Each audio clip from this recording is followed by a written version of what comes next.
Hello and welcome to Talking Game. It's the second and final friendly in Austria as West Ham took on Fulham. Well, unlike the first game, we've seen some goals and we've seen a win, Tom. A bit better. This game was a bit better than Monday night, wasn't it? Yeah. Not for the 90 minutes, but the first 45 minutes was certainly a bit of an improvement on the other game. At least there's some goals to watch. But yeah, it was a better performance than we saw on Monday night. Well, I thought, how do you think we started? It took us 15 minutes to score. I thought we were playing quite good. I think the football was quite zippy for considering what we've seen on Monday. Yeah, I mean, both sides were quite, they were quite not tentative to start, but just sort of settled into the game slowly. Like you said, there was nothing really for the first 10, 15 minutes of the game. A lot of possession, but like you said, it was nice, short, sharp 1-2s. People come for the ball, talking to each other. It was good to watch. And I thought in that first half, those young boys really showed out. Well, and after 15 minutes, there was only one guy who was probably going to score. Lanzini scored, but fantastic move, actually. Holland did some great work down the left, gives it into Fletcher. One touch control, one touch to give it to Lanzini. He made it look piss easy, really, that finish, didn't he? He just passed into the corner. Yeah, no, exactly. That's Mama Lanzini. He mops up anything that he gets in the box like that. But Nathan Holland a few times, a lot of the play went down that right-hand side through Faguli again. But 3 or 4 occasions that Nathan Holland picked the ball up on the left, I thought he looked absolutely fantastic. Like we said on Monday night, his ball control and his sort of skill weaving in past defenders. I think the commentator said he was named, the next Ryan Giggs. Well, if that's what we can come to expect over him for the next few years, he's definitely, shown us a bright future. But great little layoff from Fletcher. Great dexterity, I think the club used on their website for Lanzini to switch from his right foot to his left foot, and a great curled effort into the bottom left-hand corner. There wasn't too much else in the first half. Randolph made a superb save, though. Is that going to be a nice way to finish your West Ham career? That was he's good at that, though. That's what Randolph does, isn't it? He can pull off those saves. Yeah, well, we noted it last season, didn't we? I think even I said something about him being a basketball player when he was a bit younger. So yeah, no, is that athletic ability that we've come to know of Randolph, and if that's his parting gift, then fantastic way to sign off. Just a shame he didn't do it consistently last year, but those athletic reactions he has is can't really teach that in a way. It's just sort of natural for him. But it definitely helps when we're trying to maybe potentially get rid of him. It sort of ups his maybe wantability from certain clubs, maybe, seeing saves like that. So, yeah, it was a fantastic effort to keep the game at 1-0. Lanzini nearly made it 2-0 and more trickery on the edge of the box, just going narrowly wide. And then Ashley Fletcher did foul for you. Yeah, a bit of a foul coming. I mean, it looked a bit 50-50, but the way he didn't really come in from the side, he came in from the back. So, I mean, it could have gone either way, really. And he's sort of given the benefit of the doubt to Fletcher. But from the angle that I saw, it did look like a little bit of a nudge and a little bit of a foul. Yeah, it looked like a foul to me as well. But then again, the ball was there to be won. The keeper makes a dodgy pass, but it's good to see him going for it and stuff. How do you think Fletcher did in the first half? We're going to speak about both strikers. So Fletcher played the first 45. How do you think he did overall? I mean, I've just said this in our little chat we have. I said in my "If I Was Slav" video that I would choose Martinez 100% of the time because he looked too weak last season, Fletcher. In the games I saw him, he just was bullied about a bit too much.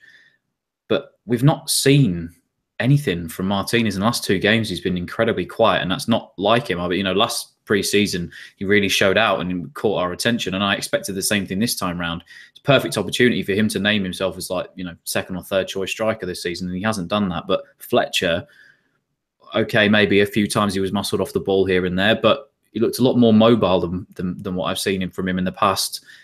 Actually wanting the ball. His hold-up play was a bit better, especially for Lanzini's goal, laying off to him. It just looked a more complete forward from what I saw in this game, and it's interesting dynamic between the two of them, where they're going to go, and if we will keep Fletcher on again as maybe a second or third striker this season. But no, from the last couple of games, I think I've definitely been a bit more impressed with him than I have previously. Yeah, I thought his hold-up play was good. I mean, he took a shot early on in the first half. It was scuffed. It was rushed. It was a shite shot, to be honest with you. The keeper really had to move. But he got his goal. It doesn't matter how you get it. And then not long after, I think Creswell cleared it, and he muscled off 2 defenders, held it up and laid it off to someone. And he just looked like he had an injection of confidence. Just doesn't matter how you score that goal. I wish Bilic left him on, actually, because he scored too close to half-time almost. He could have had an extra 10, 15 minutes just to... He was in the game. He was feeling the game. Just give him it while he's confidence was high, just leave him on the pitch and let him play his game. But he took him off. We'll talk about Martinez a bit more at the end. Finished 2-0 at halftime. But you've touched on the youngsters, Tom. They did it a year ago. They're doing it again. They're outshining the seniors. Is that? I suppose it's what you expect in friendlies, but is that what we should accept? Should we accept no ball and Obiang putting in 5 out of 10s because they're sort of in the team already? Yeah, I mean, it's difficult because obviously, the youngsters, I guess, you're fighting for places. You maybe want to pick up that sort of final, 20, 24, 25-man squad place, that you might have not got last year, to get those opportunities. But obviously, I know we shouldn't really read in too much to preseason performances because, again, for a lot of the first team players, they are fitness builders and whatnot, and the youth players obviously want to show out and show up that they can be counted at the top level. But when you've got youngsters as good as us, it makes you sit up and take notice of these guys. That they shouldn't be out on loan. It makes you think that actually they could perform week in, week out. And I don't want to mention him specifically because I'm pretty sure we're going to have a conversation about Cullen in a second. But boy, oh boy, I tell you what, mate, we've got a player on our hands with him because I tell you, he's absolutely fantastic. Yeah, I just think it's annoying that it's sort of accepted the first team players can stroll through friendlies, give out 5 and 6 out of 10. It means they don't all do it. Lanzini certainly is, and he's grabbing the games by scruff of the neck, saying, I'm going to help these youngsters out. You see, whenever Cullen had the ball, Lanzini made sure he was 5 yards away. He was no more than 5 yards away. As soon as Cullen got the ball, Lanzini went over to him and said, here, I'm here. Give me the ball, move, and I'll give it back to you. Them two were fantastic. I thought Nathan Holland, again, Lanzini went over to him. He kept going out to that left wing, saying, I'm here. Give me the ball. I'm here if you need me. Creswell was behind him at all times. But there's one or two of the senior players, I thought they were just sort of coasting. Yeah, they were just strolling through the game as if they were expecting it. Declan Rice stood out for me in that first half. He didn't get tested on Monday night. We said he looked comfortable, but he didn't get tested. I thought he got tested a bit more tonight, as you'd expect, against Fulham. I thought he made that game look easy. He was coming out of the defence with the ball. He was, at one point, Fulham were coming on a counter-attack. It was a high ball. He heads it across the pitch to Creswell. That's something that I'd be impressed with Winston Reid did. I think, that's a good header. But 10 changes at halftime. Cullen was the only one that stayed on. Hernandez is the only player that played on Monday that didn't play tonight, so he's obviously got a small niggle. Second half was boring, wasn't it? This was a tough watch, Tom, that second half. We're talking about players strolling. Pretty much all did in that second half. Yeah, I'll tell you what, they're strolling, coasting, whatever you want to say. They were abysmal. Especially Obiang, Martinez, they're just not what we come to expect. I know it's a fitness builder, but there's no excuse for really, the way that, losing out on possession consistently like Obiang was doing. And Martinez didn't even look like he was trying at times. But, Fulham deservedly, got a goal back in that second half and were all over us at times. But the lapse in concentration and the different dynamic in that second half was a little bit worrying. But, what can you say? Some guys try. I don't know. We had a lack of youngsters, I guess, as you could say, in the second half. I'm not too sure what the difference was at half time, but it just looked like to completely switch off and shut down at half time. Well, the thing is, I think it is the youngsters because they sort of switched. Because on Monday night, they had the seniors out in the first half and it was a bit crap. Then the youngsters went out in the second half and they livened up a little bit. And tonight, the youngsters started. The game was quite lively. Then they put the seniors out and it's just gone a little bit pish, really. I think Masuaku looks like he's fighting Creswell for a place. He's standing out to me as one of the senior players that says, hang on, I know. It's sort of like Masuaku feels like he's got a competition. He feels like he's got a battle. But Obiang and Noble tonight felt like, Czech's out. Probably not going to make the Man U game. That leaves just us two, really. So we're pretty much starting. But I guess the other side of the coin is there's a good chance Bilic should say to them too, you two and my only centre midfielders, do not fly into tackles, do not get injured. I need you at Old Trafford. You cannot risk anything. But to be fair, I should be calling him Masuaki or whatever you want to call him, whatever that commentator was calling him. But Martinez, you've touched on him. I'm sorry, but I haven't watched him, right?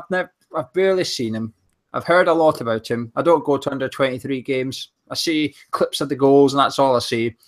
I've been waiting to see something this pre-season, Tom. I've been looking at him thinking, come on then, what have you got?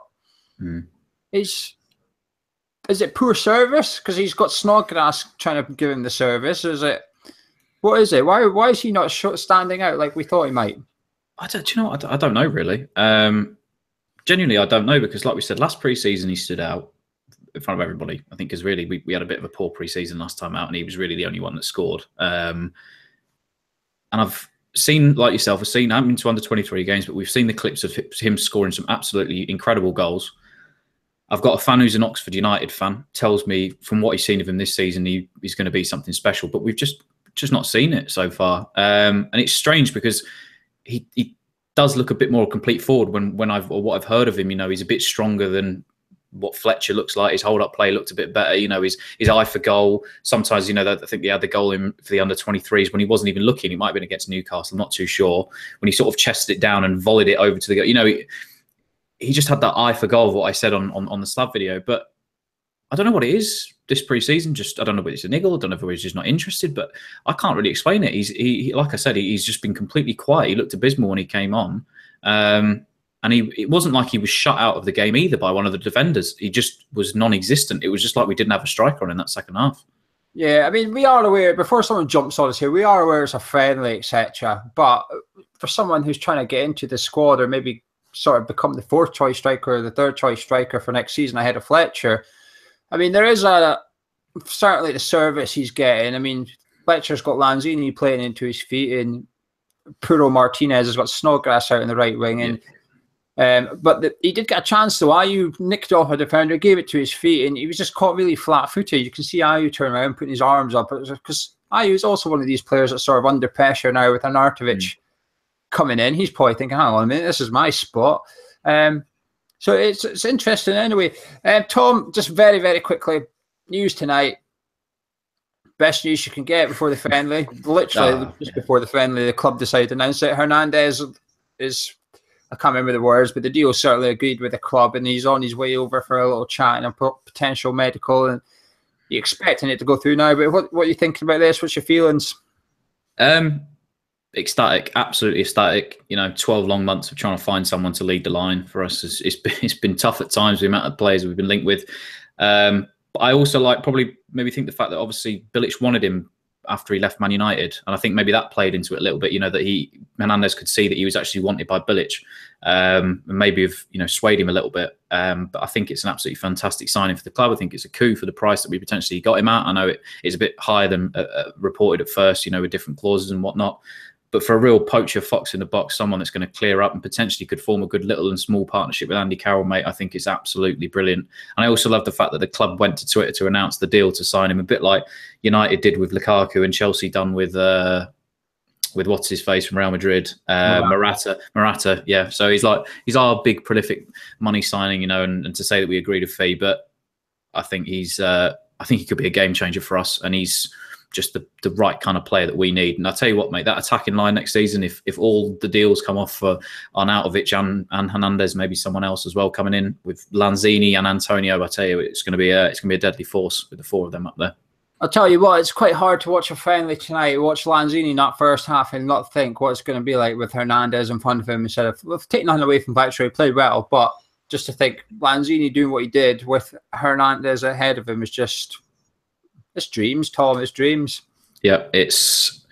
I won't say it on here, but yes, I'll go to sleep a happy man this evening. I might have little something poking out my pocket earlier on when I saw the news come through on my phone.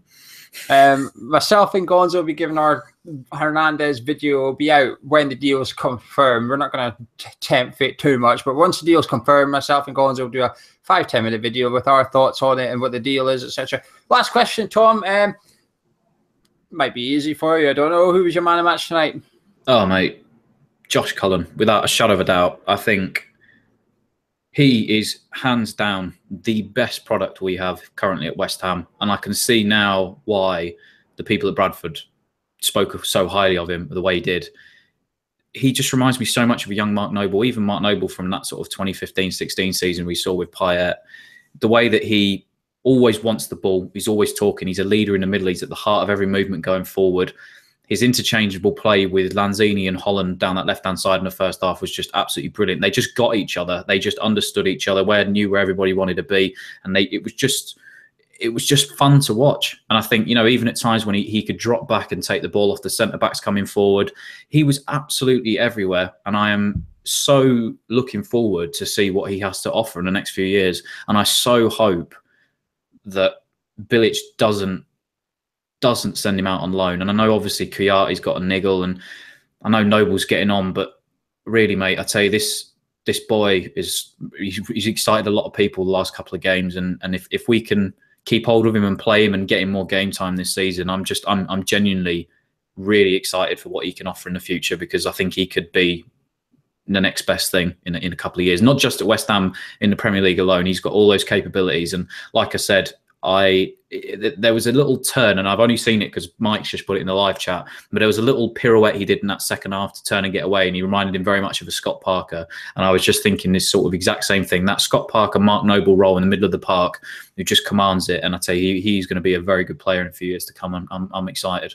I have to agree with that. Cole's my man of match. He's got the ability, he's got the potential. We've known it for a while. He's just showing it. But what he's also got, what I'm starting to see, like, if you've been watching this, you know I've been banging the drum for Cullen for a while, and I was pissed off when he went out on loan to Bradford. But what I'm seeing this summer, that it's not that he didn't have it last summer, but what I'm noticing this summer, he's got bollocks. He's not afraid to go up to the centre-back and go, give me the ball, and then travel with it. He's not afraid to play 3-yard passes to Lanzini. Quite often players can crap themselves a little bit. There's someone really close to them, but the defender quite close. They're too scared to play in case the ball gets nicked off him. He trusts Lanzini. He knows Lanzini's good. He's sort of saying, well, I'm going to give you the ball to your feet. Then it's your problem. However, when I give you it, I'm going to move so you can give it back to me. He's got balls, and that's what we need to see. Someone who's willing. He doesn't go hiding. I think last season too many of our players went hiding. I think there's some players that are still in our squad. I'm not going to mention their names just to throw shade at them on this review, but there's one or two players I don't think really want the ball that much, or they don't want it enough. Cullen ain't one of them players,